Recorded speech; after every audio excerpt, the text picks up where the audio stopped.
Feeling overwhelmed?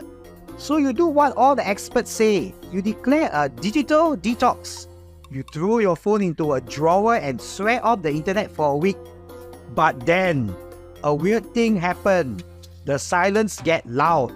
You feel disconnected, even more anxious. So what gives?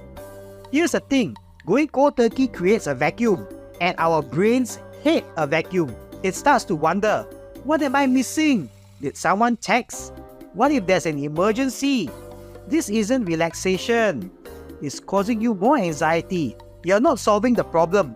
You're just putting a blanket over it. The anxiety source, your relationship with tech, is still there, waiting for you the moment you pick it back up.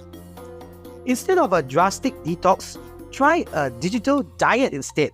Be a mindful curator, not a prisoner. So here's how. Number 1, audit your anxiety. Which app leaves you feeling drained? Delete just that one for a week.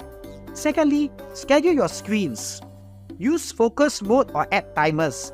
It's not a ban, but it's a boundary. And thirdly, create friction.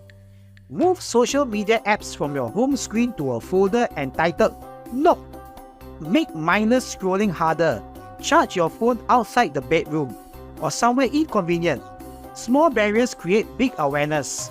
The goal isn't to live in a cave. It's to use technology with intention so it serves you and not the other way around. Ditch the all-or-nothing detox and build sustainable habits instead. So, what's one app you're going to audit this week? Let me know in the comments. See you next time!